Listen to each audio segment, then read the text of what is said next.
Welcome, everybody. My name is Tim, or UFO Man, and my co-host for this evening is Tom Reed from the famous Berkshire UFO Encounter. Tom, say hi. This evening? Just this evening?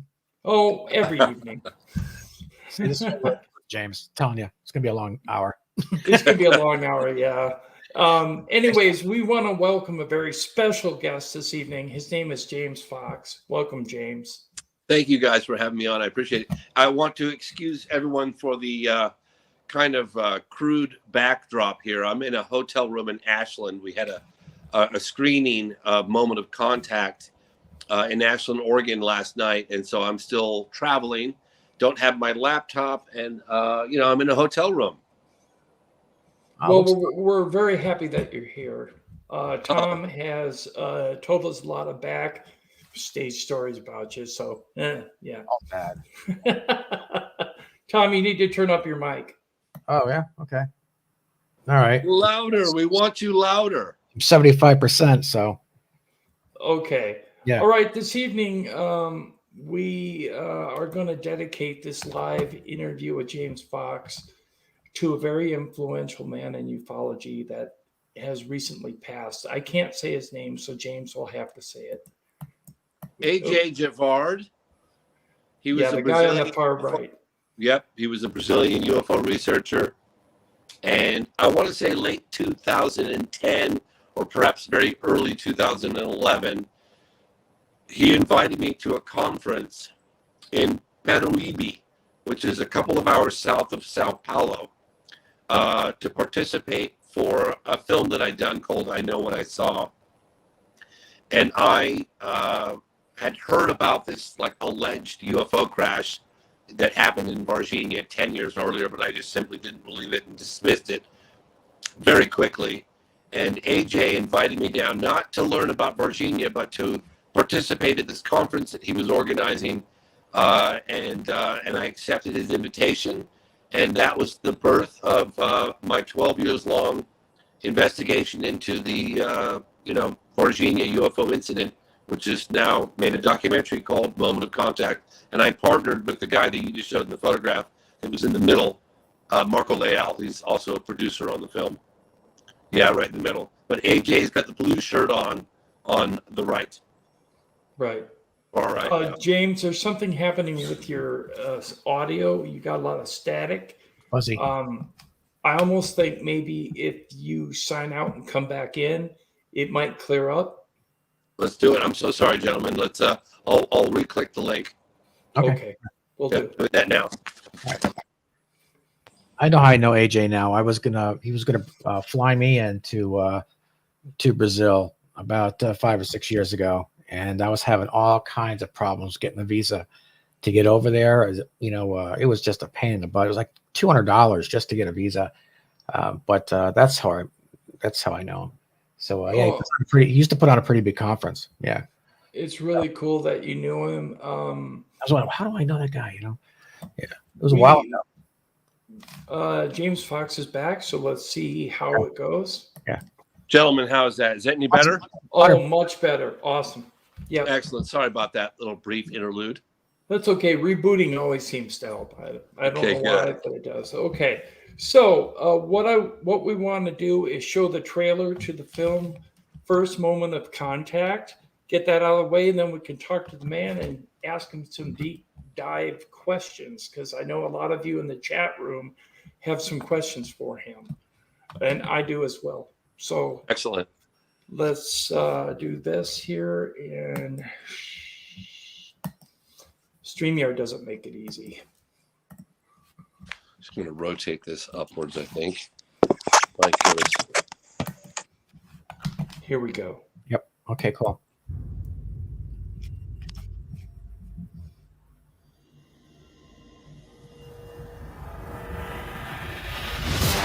In 1996, the people of Varginha, Brazil, witnessed a UFO event that would change their lives forever. Só que ele planeava e aterrando lentamente à altitude e ia caminhando. Call it another Roswell, if you will. It is a crashed vehicle that had beings on board. Mas que eles não poderiam admitir a verdade, a população ia entrar em colapso. Nada temos a esconder. Finally, the facts will be revealed. The Virginia case is considered the most well-kept secret in the military circles of Brazil. My objective here is to put some clarity on what took place in Varginha, Brazil, January 1996. 2 seres extraterrestres foram capturados, depois, posteriormente, foram levados para o hospital. The witnesses are some of the most compelling testimony I've ever heard. Meu nome é Carlos de Souza. Meu nome é Cátia Xavier. Meu nome é Liliane Silva. Meu nome é Valquíria Silva. Em 1996, eu vi uma criatura estranha ali. Action! A lot of people in this town have a little piece of the puzzle. Naquele local, eu vi o rastro da criatura, o pé. Foi onde ele falou que eu vi era uma coisa sobrenatural. This year, Mark Elixerez, he had captured this creature with his bare hands. Você confirma que o seu irmão estava de serviço naquele dia 20? Confirmo.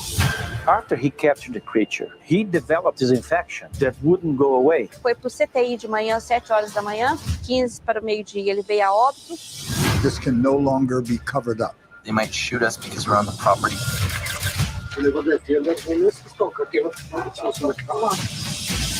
This can't be denied. Bateram na porta. E aí eles falaram para mim. Ficar quieto, que se qualquer um iria sofrer uma punição muito severa. This was proof. We pull this off. It'll be the most compelling testimony revealed. Of contact. Aqui, ó. Foi aqui. This is a level of confirmation that only a handful of people on this planet have.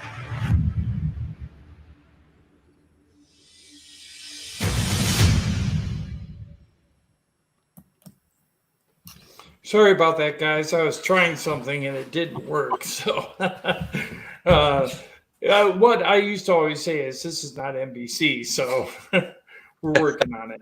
You know what? Tried so many things that haven't worked. It's just it's the process. Right, it is. One thing we want to show is this. If you want to watch the film, these are several areas where you can pick up the film or you can rent it. So it looks like you can get a hard copy from Redbox if you want to purchase it. So that's cool. Gentlemen, one thing I'd like to say is, and people like get upset with me when I don't mention this, because we provided 2 hours of bonus material, roughly 2 hours of bonus material. Stuff that didn't make it in the film that was worthy of making the film. It just, you can only squeeze so much into an hour and a half. And so if you decide to rent the film, do it from Amazon. It's the cheapest. But if you buy it, do it from iTunes or Vimeo, because it comes for the same price with 2 hours of bonus material. Cool. That'd be awesome. I want one. I want one too. Find one. Yeah. Yeah. It's a very good movie and one of the best I've seen in the last few years. I watched it today, actually. Oh, you did? Yeah. Wow. Yeah. You sent me the link and I was doing other things, but I've got like a whole list of questions here. So I got questions for you too. Several that are kind of interesting. Okay. One thing I want to say to you, James, is can you start from the beginning on how this all came about? Sure. Do you want me to back up to when I first heard about it, or what do you want me to? How far do you want to go? When you first decided to go down to Virginia. Okay. Well, I'll back up a little bit. And I was making a film, which at the time didn't have a title, called Out of the Blue. And it was probably late 90s. I had just partnered with a guy named Tim Coleman, who was a former BBC correspondent. And we were sort of, putting the pieces of the film together, just kind of roughly mapping out the direction of the film, the cases that we were going to focus on. And he said, hey, we should really look into this UFO crash, this reported UFO crash that happened in a town in Brazil called Varginha, where apparently the aliens had survived impact and were seen walking through this town. And I immediately said to myself quietly, shoot, I think I picked the wrong partner. This guy's clearly lost his mind. And then, of course, I dismissed it immediately. Fast forward, and that was probably 1999 or maybe 2000 at the latest. 1999.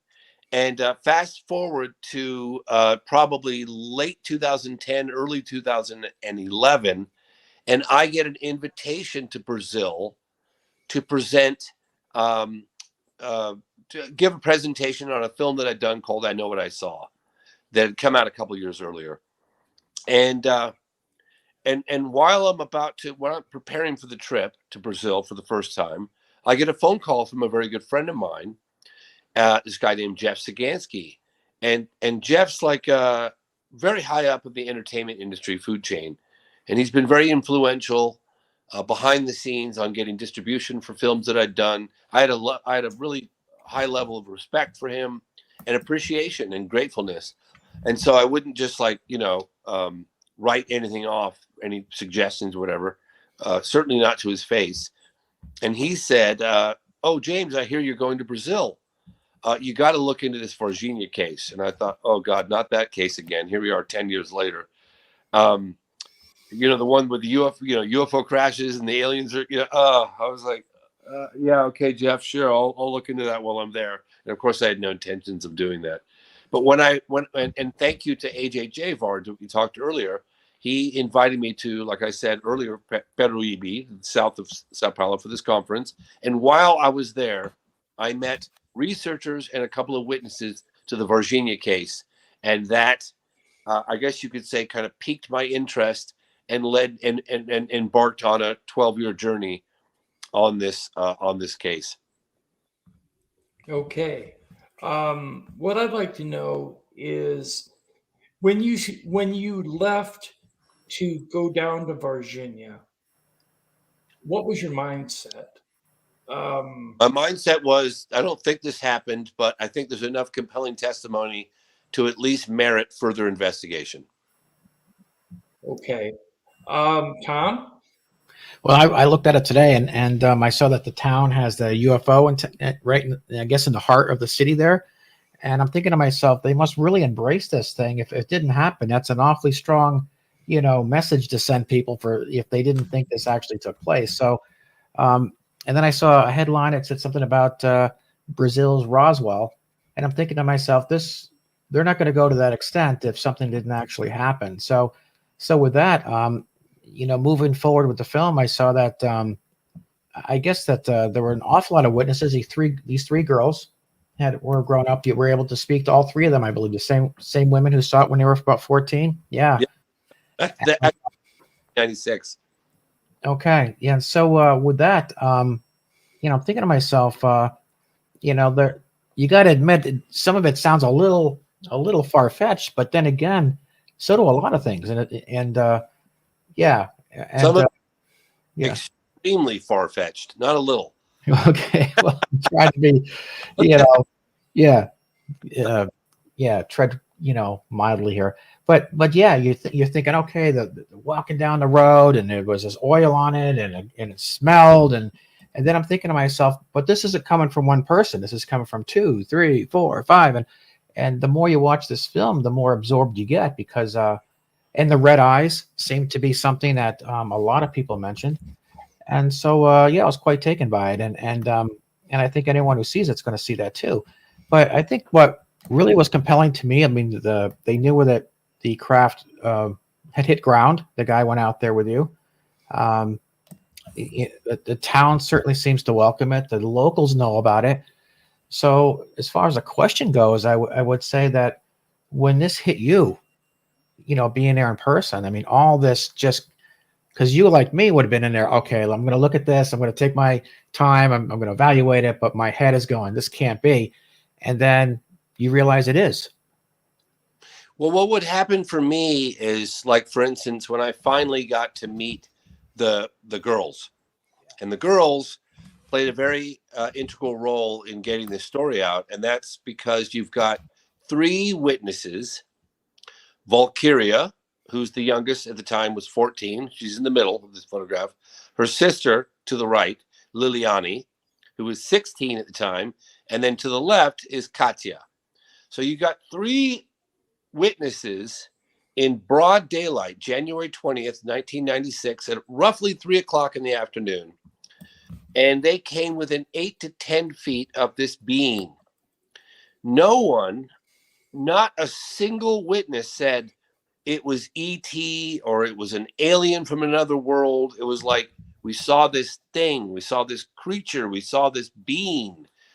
It was scared, it was cowering, it was feeble and weak and wanted help, and it was clearly suffering.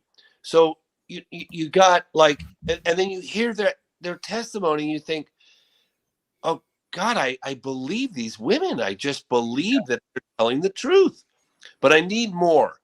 Yeah. Right. How do I make the connection between the creature and the alleged craft? Okay, who saw the craft? Who saw it in distress? Who saw it crash? Well, I was able to interview a couple of farm workers, Oralina de Freitas. They're in the movie.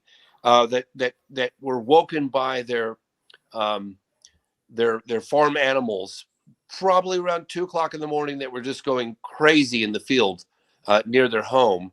And what's going on? They look out the window and they see this cigar-shaped object, roughly the size of a school bus, with a gash in the side of it and smoke and white vapor coming out the back, that they described it as being in distress.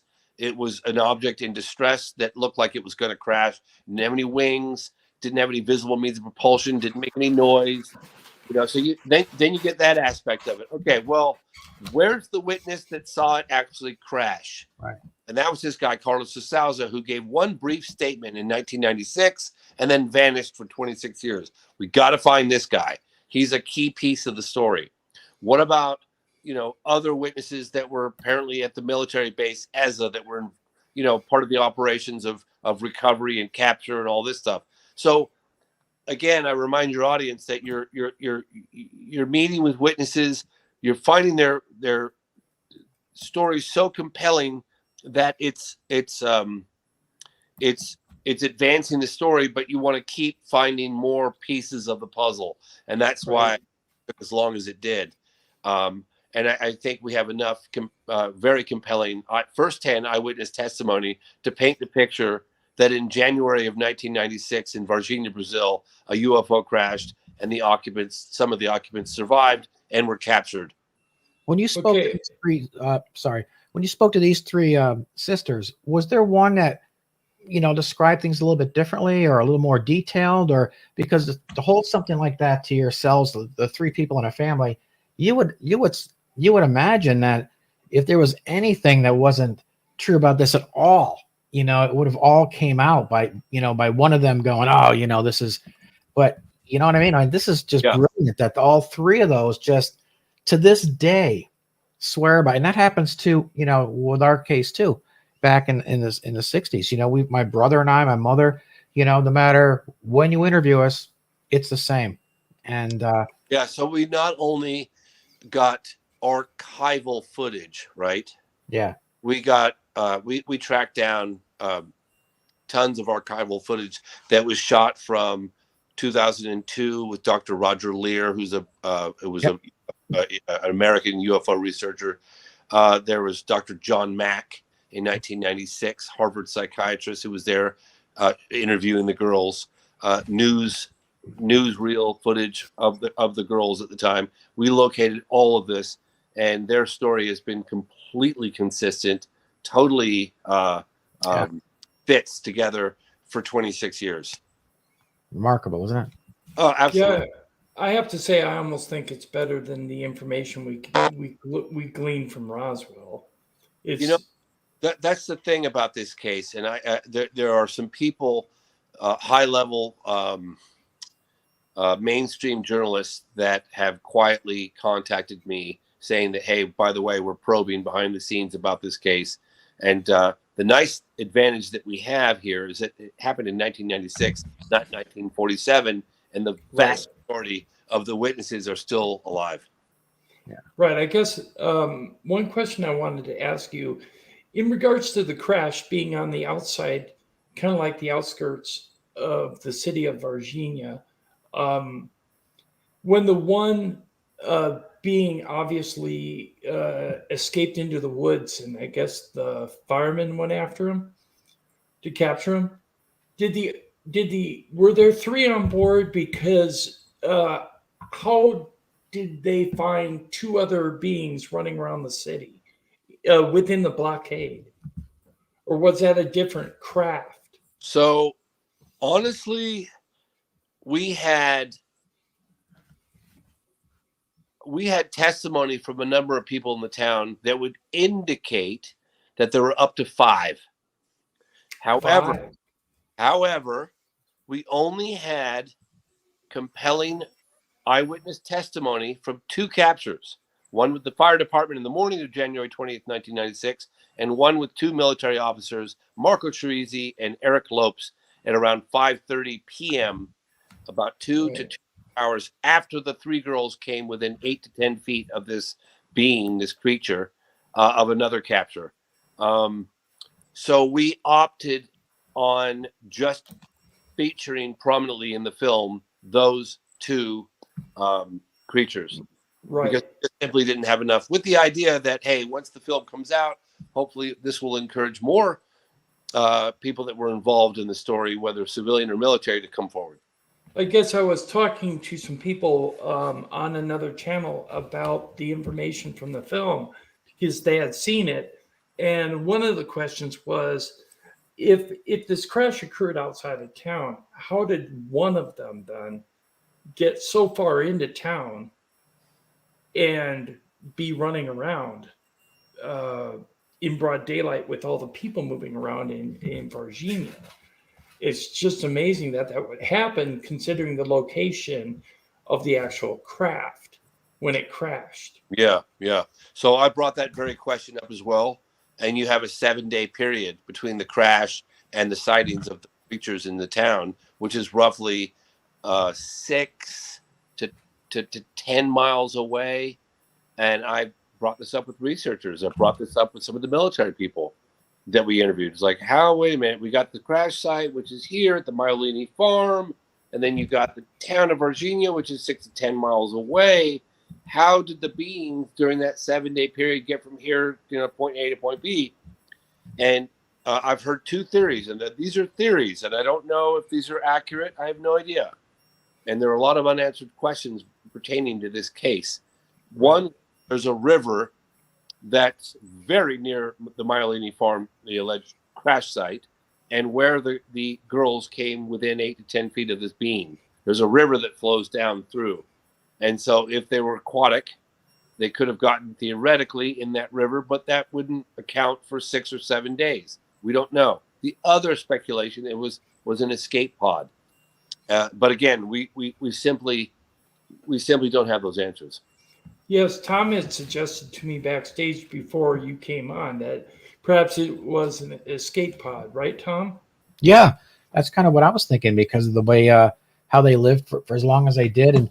And one of the questions I had was there any idea what caused it to hit the ground in the first place, and how soon once it collided, was the government there and people on top of that immediately, or was there a little bit of a lapse in time between the time it hit the ground or crashed, if you will, or had the impact, and when when it was noticed or located?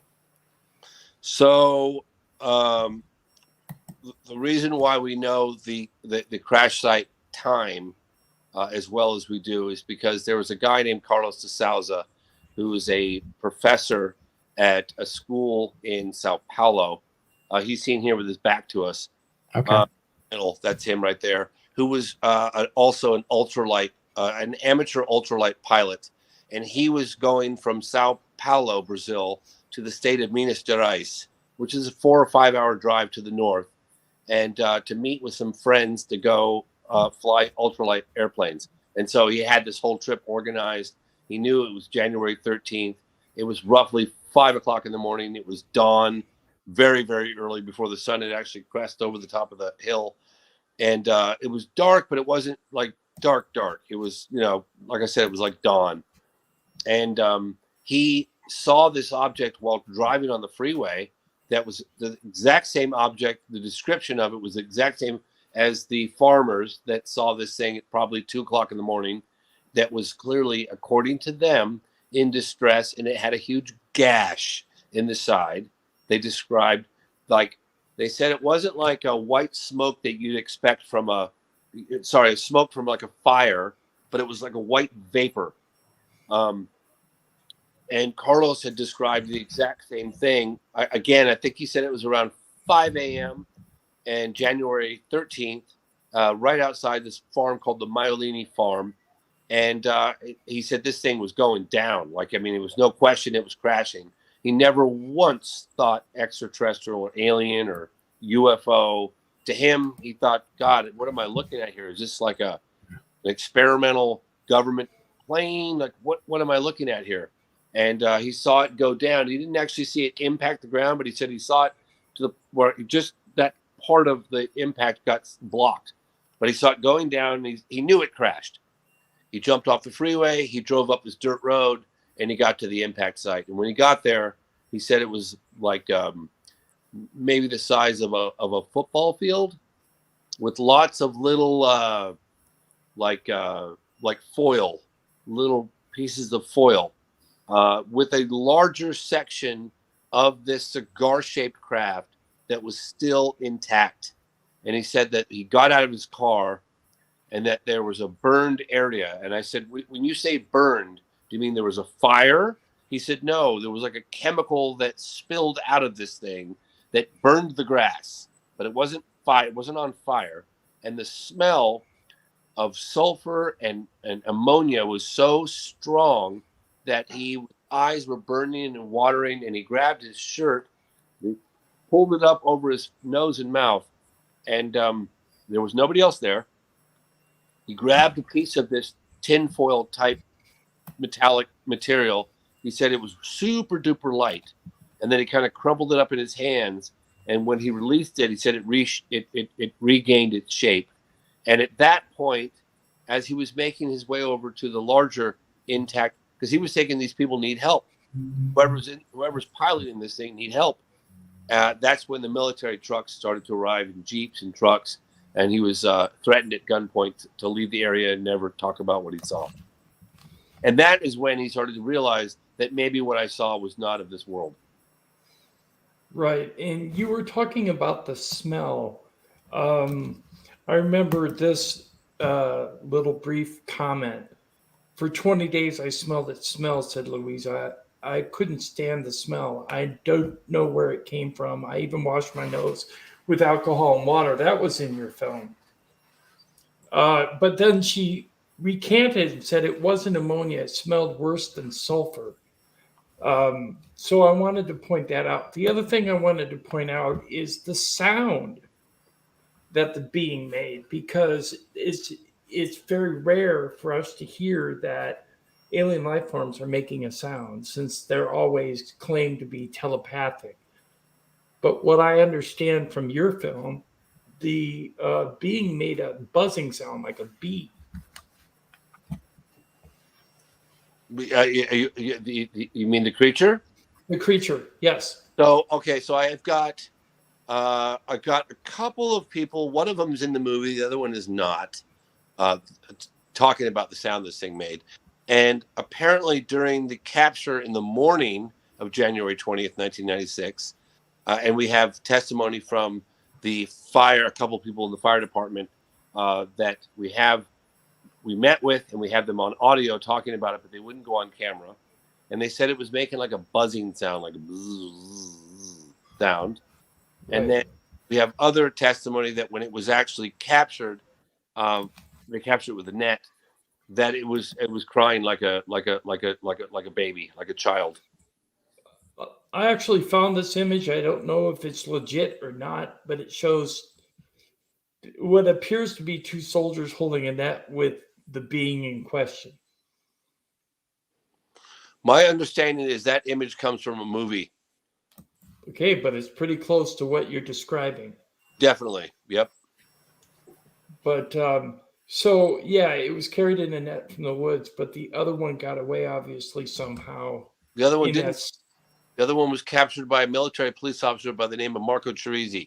And Marco Cerisi, during the second creature, got a scratch under his arm right here.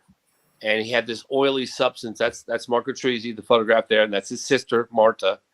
And that's Marco Cerisi.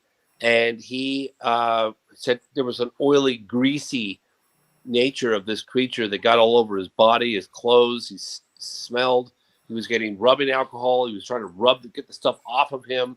And within a couple of weeks, he fell ill. He admitted himself to the ER where his system started to fail. He got this infection. The doctor said he threw the kitchen sink at him. He was a 23-year-old, healthy, young military police officer, and Marco Cerisi died.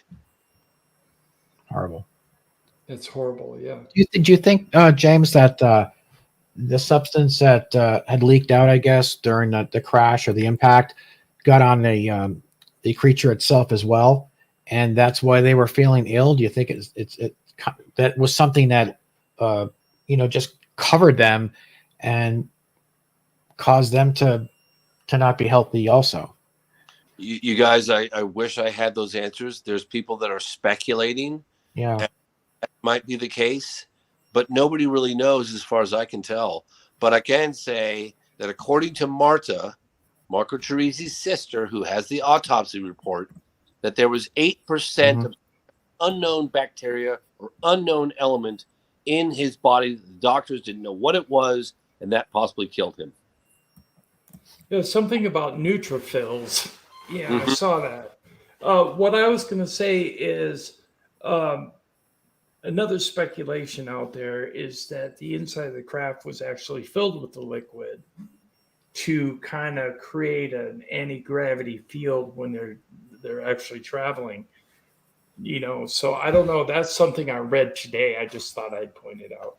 Yeah, I got contacted by a guy who was like PhD in chemistry, and he had this whole elaborate theory on that smell and the chemicals that would produce that type of smell, and that if you get it, that it's deadly. That if you get it on your skin or if you get it in your respiratory, it could kill you. And he had this whole theory. I actually passed that along to some other researchers to see if they could, kind of expand on that. We don't know. But again, I mean, there are so many unanswered questions regarding this case. Right. I mean, what I can say is I would not have spent the better part of 12 years making this movie, going back and forth to Brazil, interviewing witnesses, raising the funds, all the effort making a documentary if I didn't believe that it happened. Right. And I have to say, from your evidence presented in the film, I believe it happened. In regards to the boxes that were allegedly loaded onto a truck, how many boxes were there? And did you find out where they were taken? So this is the weird part, because one creature was dead, according to the witnesses, when it was in captivity, after it was captured. But both the captures that we're aware of, one was with a net and the fire department. One was with Marco Cerisi's bare hands, who ended up dying.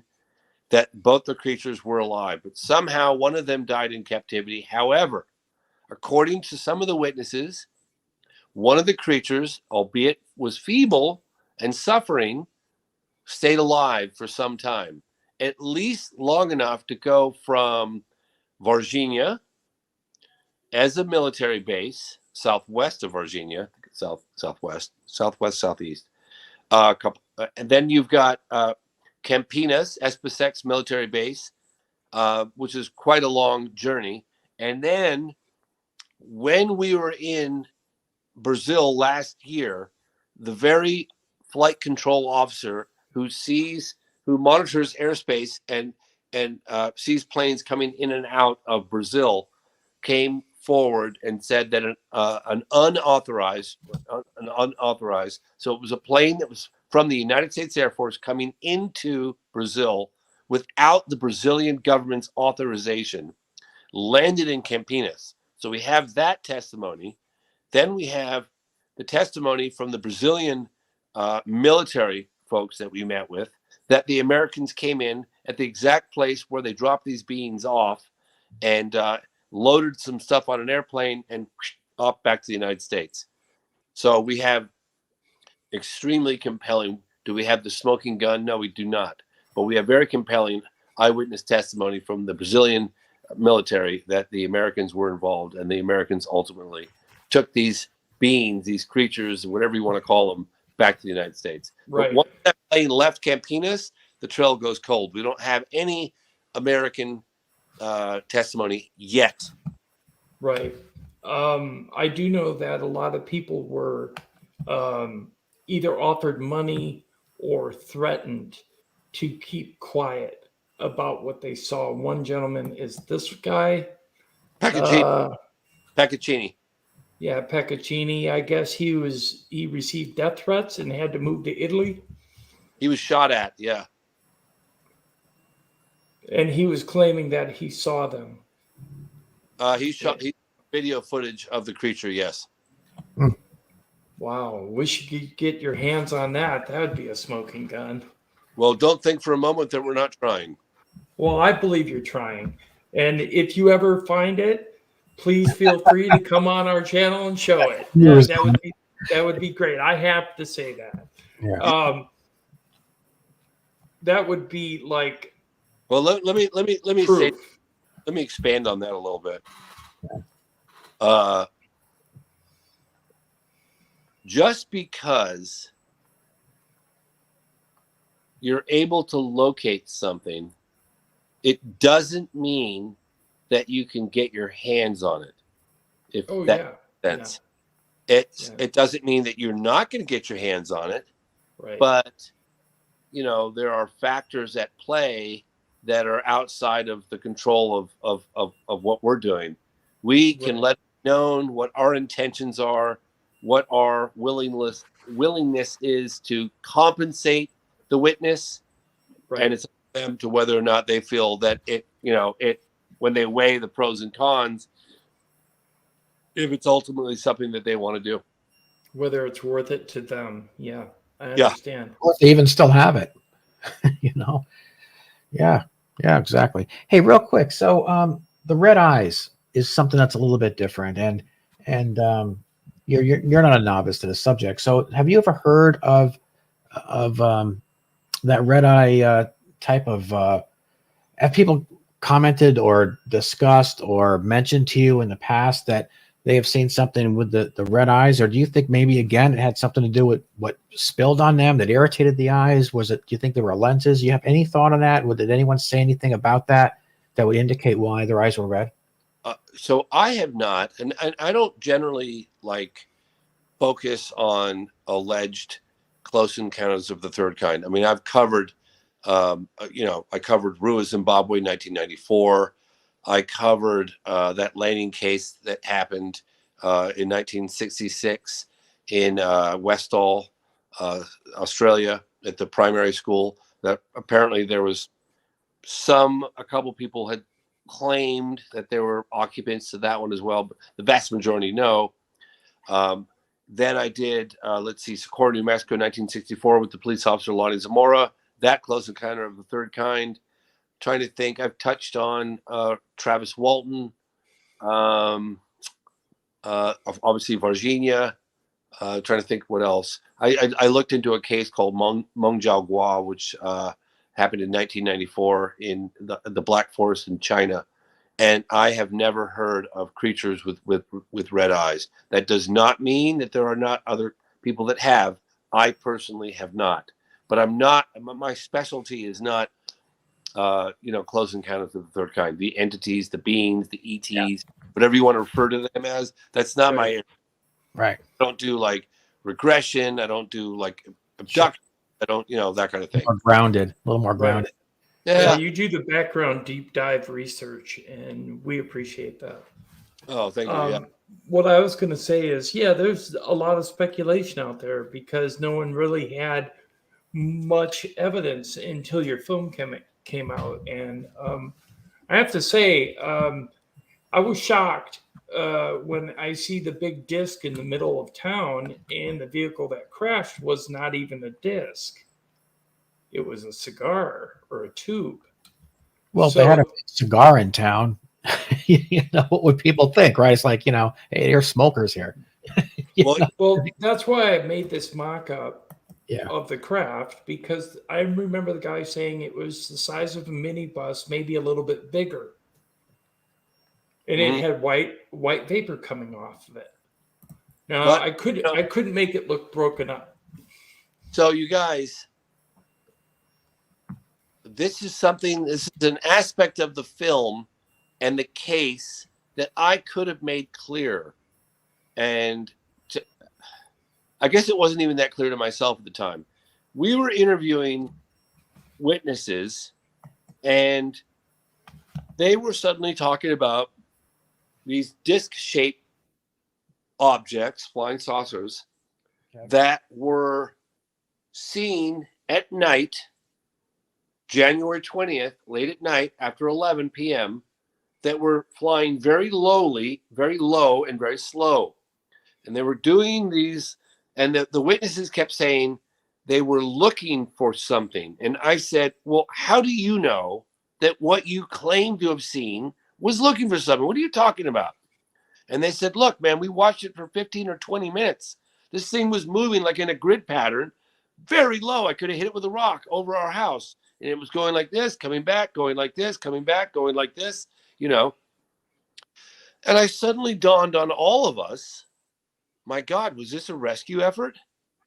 Were these craft looking for their occupants? Were these like smaller, like when a big ship comes to port, sometimes what they'll do is they'll dock far off, and then you'll get these smaller boats that will come in. Are those discs the smaller boats for rescue operations? I don't know. Maybe. But, you know, very compelling eyewitness testimony that we feature in the film of the accounts of these discs, smaller disc-shaped objects, low and slow at night, looking for something. So I don't know, man. That could have been a rescue effort. I know it all. We even thought that perhaps that the tube itself was a search craft because it was smaller. It wasn't necessarily huge. No. But it had a gash in the side of it. How did that gash happen? Right. Don't know. Was it shot at? Could have been. Did the Americans shoot at it? Did the Brazilians shoot at it? How did it get it? If you're to believe the witnesses, that saw this gash, and there were many of them, and it was clearly, according to the witnesses, in distress. It was not flying like it was an object under control. It was like doing stuff and going down and up and with a big hole in the side with white vapor coming out the back. So you have to ask yourself, how did that happen? Right. We don't have that answer. That'd be an answer we'd like to have. Yeah. Some of the Brazilian researchers that we spoke to said that they'd heard from the Brazilian military that the Americans shot at it. But I do not, I repeat, I do not have confirmation from any authority that happened. And whether we actually are able to get that confirmation, that might be the difficulty. Well, look, the film's only been out for a little over a month. Okay. This thing is, there's a lot more coming. I can assure you, this is going to be a slow moving investigation. There's going to be new developments. There are going to be witnesses coming forward. That will happen. That inevitably happens. This is just the first step. Oh, it's intriguing. I mean, it just creates questions. You know, you have to ask the obvious questions. Like, for instance, 95, 96, 98, there was also activity for quite a while, right? Years. Mm-hmm. Correct? So this isn't, so there's something there. There's something going on. I mean, this is not like a one-time thing, correct? Absolutely, yeah. I mean, Yeah. So we give examples in Moment of Contact of cases from the 50s, cases from the 60s, Close Encounters of the Third Kind, cases from the 70s, which involved Brazilian Air Force, United States Air Force investigations, photographic evidence, compelling eyewitness testimony. Then you got this incredible. Then you got 1986 UFOs over Brazil. Do you know how similar those accounts sound to what's happening like off the coast of San Diego from the Nimitz case? Right. Yes. Jets trying to intercept like elusive craft. They had 12 of those back in 1986, and the Brazilian Air Force was pretty transparent about that case. Interesting. We had the cockpit recordings, radar, visual confirmation, testimony from the pilots, very similar to what the Americans, the Navy pilots had described these elusive craft that didn't have any wings, didn't have any tail, didn't have any visible tic tac. They could fly rings around them in the field. Exactly the same thing, 1986. And then, of course, 10 years later, you've got this alleged crash and these occupants of that crash alive. Yeah. Pretty crazy stuff. I'm going to go out on a limb and say you're going to go back. The what? I said I'm going to go out on a limb and say you'll probably fly back. Oh, yeah. Well, yeah.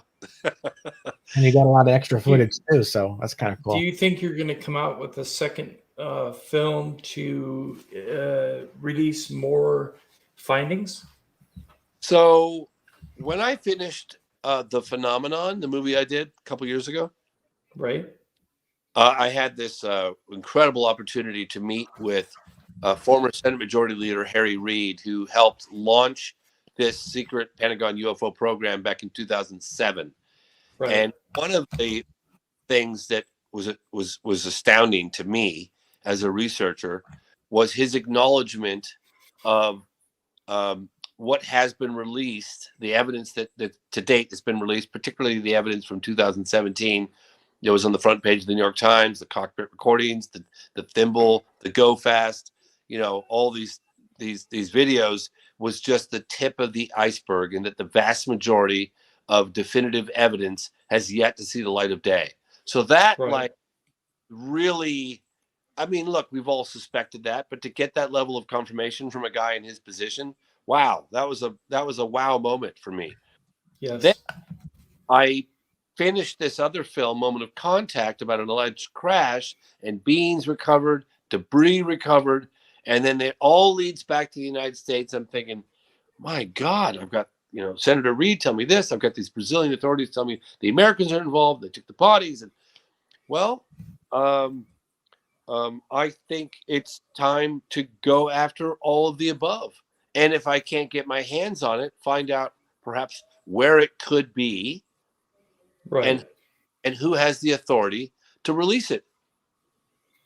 From what I understand, the president of the United States could sign an executive order and immediately declassified all documents and everything about UFOs in an instant. So, but for some reason, he's not doing that. Well, so check it out. It's interesting. That's a good point here. So just today or yesterday, I was talking to some of my insiders about this very thing, and I said, "Well, God, couldn't the president just sign couldn't it get it declassified? Does he not have this present power or whatever?" And the guy goes, "Well, yeah, he kind of does. However, how are you going to declassify something that you don't know exists? So what are the specifics? What exactly are you referring to? And if that very piece of evidence is being hidden, perhaps in the hands of let's just say that Lockheed Martin, who's got a contract with the U.S. government that's outside of government, so they've got a contract, but it's not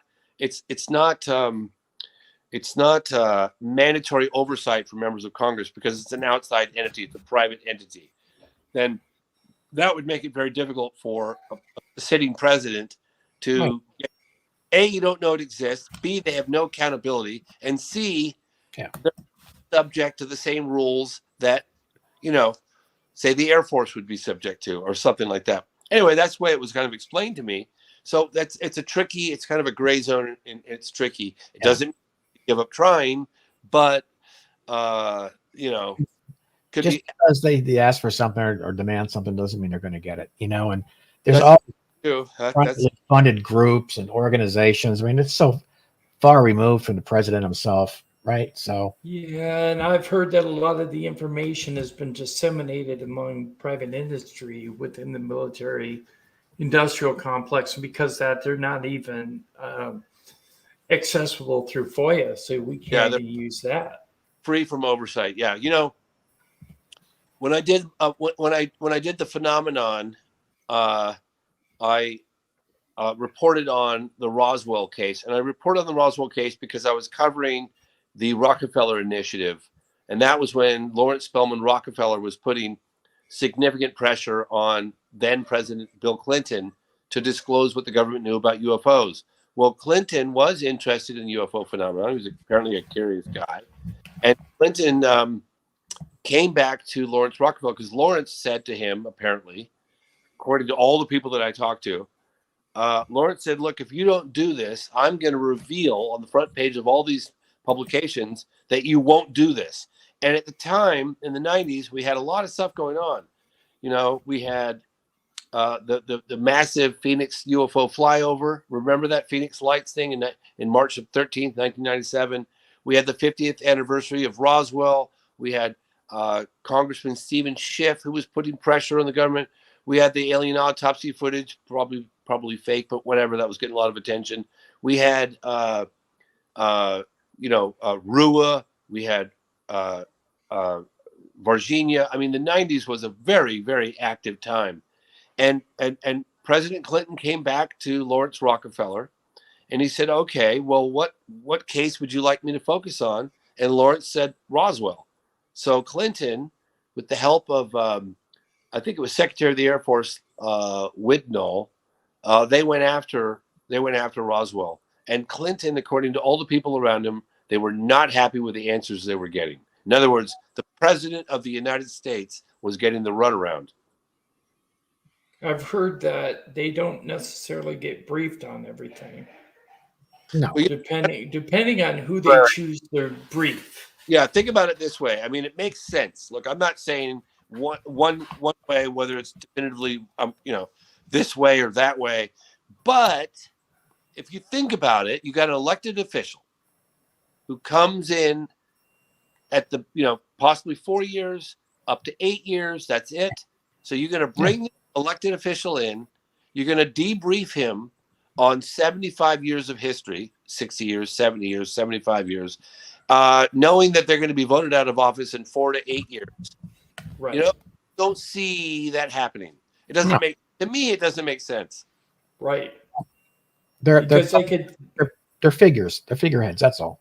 Right. They could take that information with them as a public citizen private citizen once they leave. Then what are they going to do with it? Yeah. That's exactly it. Yeah. So the people that are in the know, who I believe are in the background, the elite organizations within the military industrial complex, pretty much the people that have the disseminated technologies that they are supposedly working on every so often to see if they can re-engineer it or use it in the public sector, are really controlling the strings. Would you bet on that? No question. Yeah, no question. Yeah, and I don't say that as someone who read it from a book, and I don't say that as someone who quickly drew that conclusion based on a gut feeling. I'm saying that after 30 years of my efforts as a private citizen, as someone who's just ridiculously curious and desperately wants to get to the bottom of what the hell is going on, I have come to the conclusion that there's this shadowy kind of behind the scenes. I don't know if you want to call them a government or an agency, or I don't know the name for it, but they are clearly in control. They probably get black budget spending. Who knows? They're free from oversight from Congress. They've run amok. They're hiding all this incredible stuff from the general public, and that our elected officials do not have, for the most part, do not have access to any of this stuff. Right. And so when they come out with these UAP reports, the reason why they don't have any information is because they haven't been briefed. I think that they draw the curtain back just a little bit, boop, and then they again, right? Drippy faucet. Right. Yeah. Just a little bit. Yeah, just a dripping faucet. Just to make them look like they're trying, you know? Yeah. Yeah. Just enough. You go, oh, well, we got a little something out of them, but, you know. Yeah. Senator Reid had heard about these crash retrievals and that we were in possession of these bodies and da-da-da. And Senator Reid said he'd heard this for decades. Yeah. And so he approached the Pentagon to try to get access to some of these alleged, evidence, detritus. I can't remember the exact terminology they used. Debris, material. Okay. And he said he was denied that classification access. Oh, and I'll tell you something else. This is kind of cool. It's a little bit. So Senator Barry Goldwater, I think he was a presidential candidate, but Senator Barry Goldwater was interested in the phenomenon as well. When I say the phenomenon, I mean UFOs. And apparently he had a good friend, General Curtis LeMay, at Wright-Patterson Air Force Base. He'd heard about this so-called blue room, or this space where the Air Force, the military, was keeping all this evidence, photographic evidence, bodies, wreckage, whatever. And Gary Goldwater went on the record with this, and he said he grabbed General Curtis LeMay, he bent his ear, and he said, "Hey, I heard about this room, and you guys got all this material and evidence." And he said he'd never heard General Curtis LeMay yell, but he screamed at him, "Don't you ever ask me that ever again." And it kind of makes you go, well, if there wasn't any, he would go, "Oh yeah, I've heard those silly mystery. I've heard those rumors circulating. Oh, there's no substance to any of that. It's all silly stuff." And yeah, but to get that response, and this is not coming from me, this is coming from Barry Goldwater, who had a great relationship with General Curtis LeMay, who would have been in position to know about this and shut him down. I remember Curtis LeMay was also involved in supposedly designing some anti-gravity designs in regards to craft that may or may not already be deployed in the secret space program. I don't know if that's any legitimacy behind that, but I do know that I've seen actual sketches from Curtis LeMay.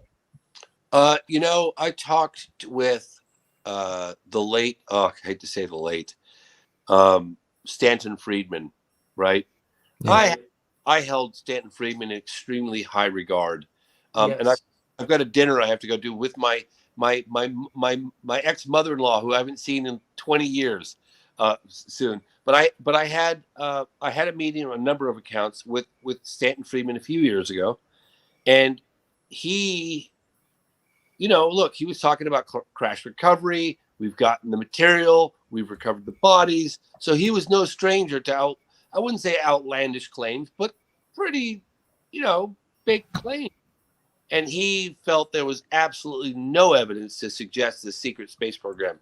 I'm not saying one way or the other. It's not my area of expertise. I have not looked into that. I know very little about Bob Lazar, crash recovery. This is kind of a new domain for me. And I am slowly kind of inching my way into this region. But having said that, I am now convinced that Roswell happened, and that at the very least, Virginia happened. And Virginia, is a UFO crash, live creatures recovered, and the Americans stepped in and took the vast majority of evidence. Now, I never thought I'd hear myself say that, particularly publicly, and I understand that the level of scrutiny and skepticism that statement would be met with. I get it. I totally respect anyone's opinion to say that about me and what I'm saying. And I know that extraordinary claims require extraordinary evidence.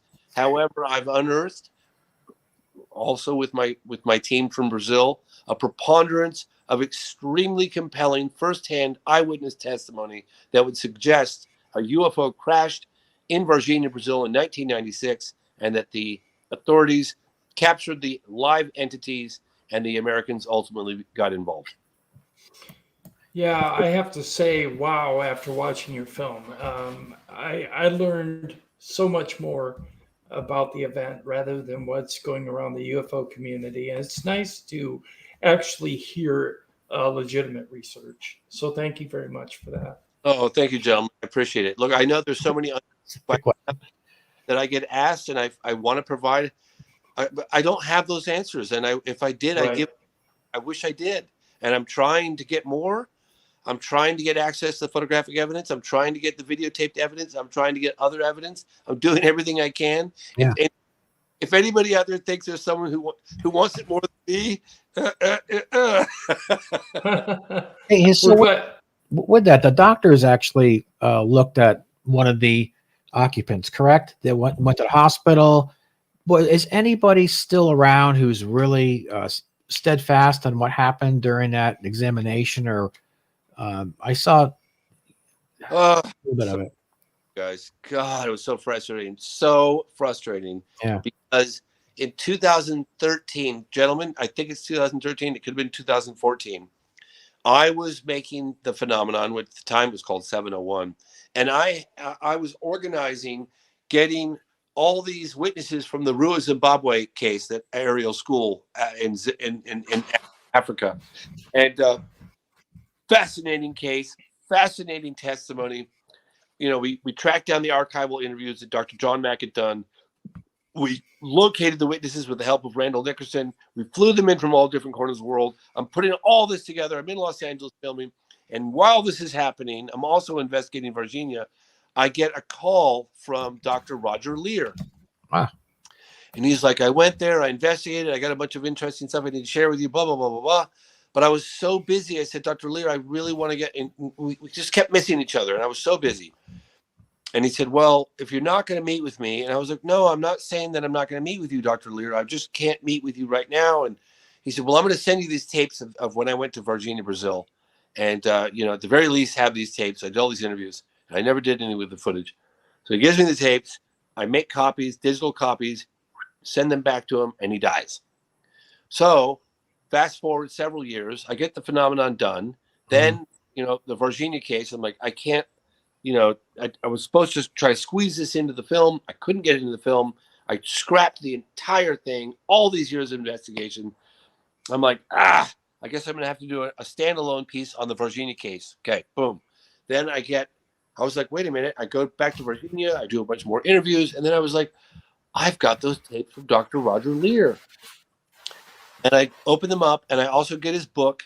And in the book is a direct transcript from the tapes interviews that he has, because I know that, because I have those tapes. So I know he literally just transcribed them and put them in the book from the witnesses that he'd met with. However, there was one meeting where the alleged witnesses, who were doctors at Humanitas Hospital, okay, met with him. They said, there's no recording devices, no camera equipment, but we'll tell you our story. So he went, according to his book, and he met with these doctors. There was only one other person in the room that I know of, and that was Ubirajara Rodriguez, who refused to meet with me. He's a Brazilian UFO researcher and a translator. Roger Lear, and one other guy that was traveling with Roger Lear. Roger's dead. The other guy that was traveling with Roger Lear is also dead. But according to his book, according to Dr. Roger Lear's book, there was a live entity in captivity at Humanitas Hospital. Right. 2 doctors performed something on it. I don't know exactly what. And there was telepathic communication. And that's according to Dr. Roger Lear's testimony in his book. I can validate it, and I didn't put it in the movie because there's no living witness that I could get a hold of that heard that testimony. So I deleted it.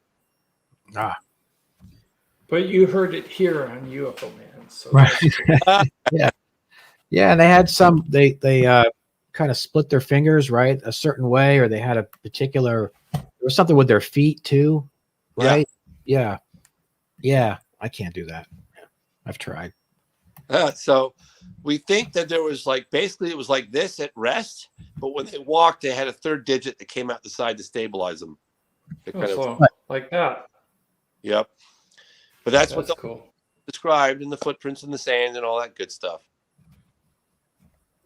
Yeah. I do have a picture of that where the lady drew it in your film. I think it's right here. Yes. Yep. That was the mother of the two girls. Yep. Yeah. It was very interesting. I have to say that the sum total of what you put in your film, even though it is the beginning of your investigations, I find it extremely compelling in the regard that it convinced me that, yes, it was a real event and that some of the stories going around UFO community are pure bogus. I mean, in regards, the girls saw a homeless man that looked like him. No. Garbage. Cross that off. That's garbage. I saw that still walking around in the town of Virginia. Absolute, total, and complete hogwash. Yes, exactly. According to what I saw in your film, you proved it to me. I want to thank you for that. Oh, Tom. Oh, final thoughts or something? We're getting ready to. Yeah, I mean, from what I saw, these people were speaking from the heart. You know, there was nothing was rehearsed. You could see it, you could feel it. It was about as powerful as it could be.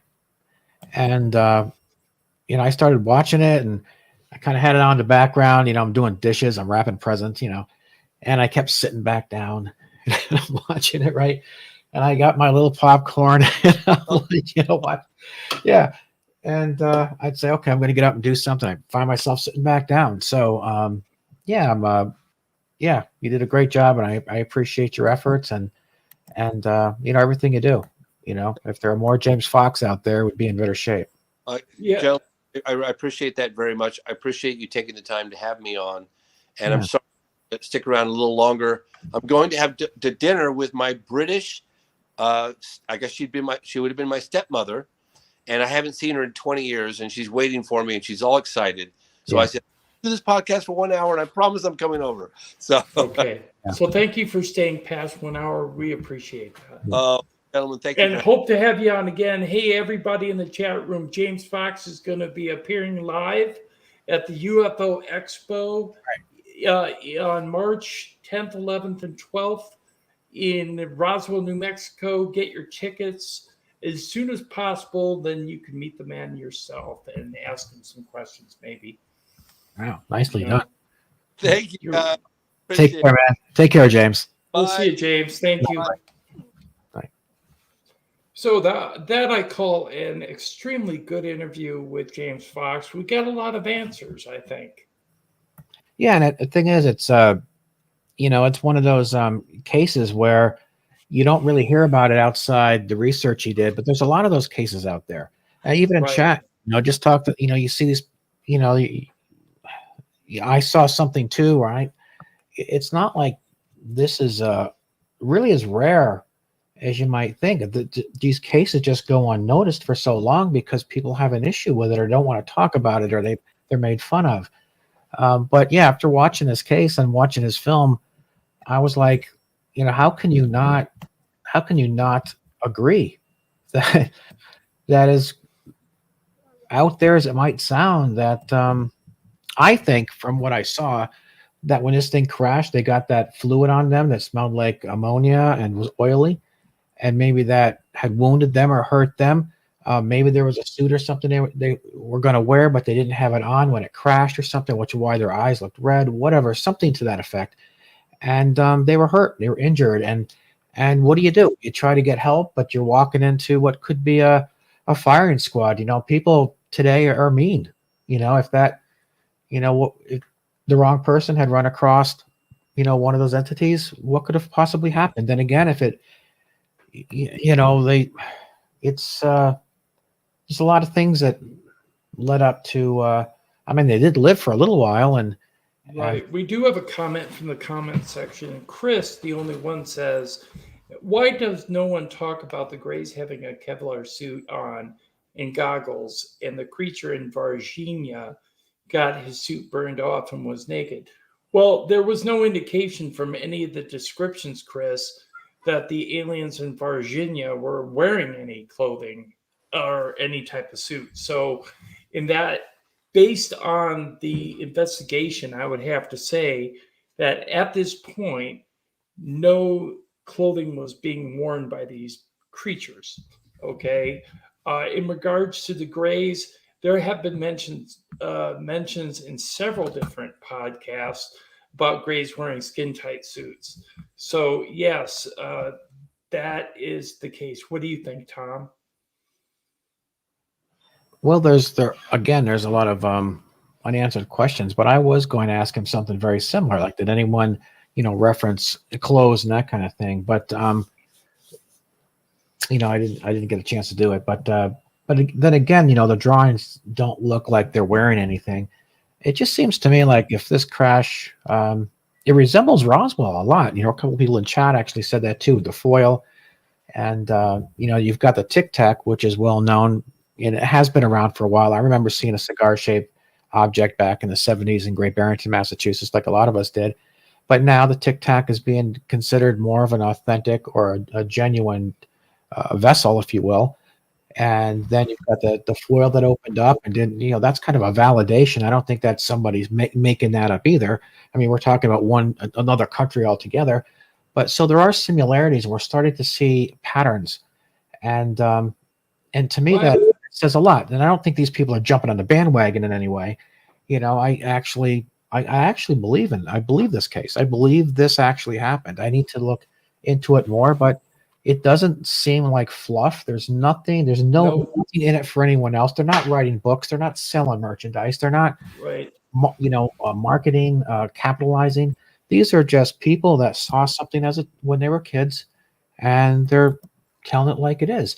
And you can see it, you can feel it, and I was pretty taken by it. I really was. I was like, I didn't know what to expect when I first saw it. I have to say there was a very large difference between the regular Gray sightings and what these things were, because these things supposedly had 3 protuberances coming out of their head, knobs or bumps, and they weren't Grays. You don't see that in images of Grays. You don't. They have a smooth head. But you don't know what happened to it during the impact or afterwards. But then why would both creatures have the same bumps in the same spots? Good point. So that wouldn't happen. I guess the other thing I was going to say is the metal that they picked up in the field from this craft was like aluminum foil, really lightweight, and they could crumple it up and then it would open back up to its, So it's exactly like the Roswell metal, because Roswell was like memory metal. So could it be the same race, but using different craft? Because like I've always said, I don't know if I have said this to Tom before or not, but perhaps it's the same species, but they have different models of ships for different purposes. Yeah. Kind of like how we have different cars and trucks for different reasons. Sure. I think you're onto something there too. And like I said, I think a lot of people have seen like that Tic Tac or what used to look like a Zeppelin or something. They've been seen for quite the cigar-shaped crafts. They've been around for a long time. The other question was what ripped the side of it open. If somebody shot it, it wouldn't have a big cut down the side of it. It would have had more of a been penetrated, right? So like what James said, maybe something hit it, or stress crack. Yeah, you don't know. I do know that the Sousa guy was saying that the craft was floundering in midair and jerking around like it was having trouble keeping its propulsion going, and then all of a sudden the engines quit and it dove right into the ground. Sounded like something internal, right? Right, something internal, right. Grandmaster UV says, makes me think of a reptilian feature, those bumps, or some exact type of humanoid. And from what I understand from the description given in an article I read recently about the review of the movie, they kind of had a frog-like appearance with the bumps that you would see on a frog or a toad. So kind of reptilian in that sense. So I hope that helps. What do we have for questions here? That's what I'm looking for. Okay. Chris says, I compare these creatures to a human, a normal person, and one just running burned out of a building on fire. No, it's not the same. These beings were 1.9 meters tall, or 5 feet at the highest point. Most of them were between, they're supposedly more than 2. I've heard reports that some of them are 3.5 to 4 feet tall. The one that was captured was 5 feet tall. And on me, that's only a foot 8 inches smaller than me. So that's really pretty tall for an alien, in my opinion.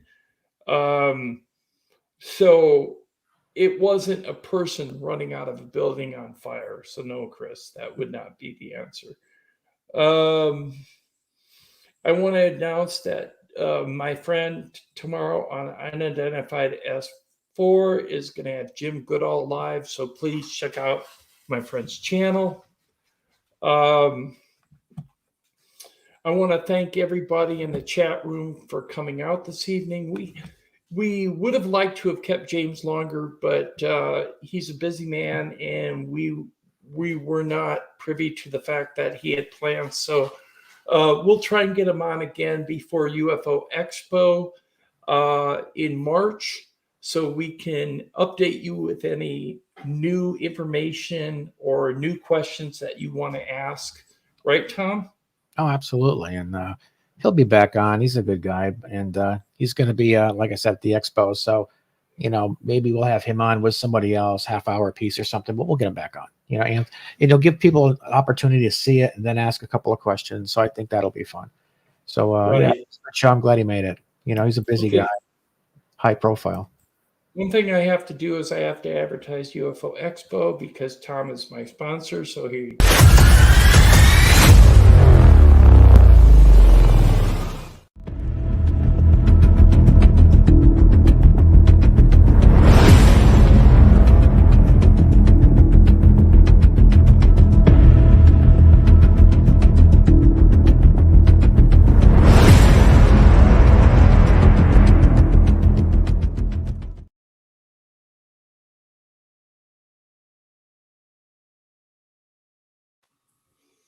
There you go, Tom. Very cool. Thank you so much. You're welcome. And I do want to thank everybody in the chat room. And we hope that we answered some of your questions. I'm sorry I didn't pay particular attention to the beginning of the chat. I was concentrating on what I could ask James so that we had a credible conversation. It's sometimes difficult to maneuver between the chat room and the actual conversation. So I do apologize for that. I want to thank everybody online who watched and everybody who participated in the chat. And from Tom and myself, good night.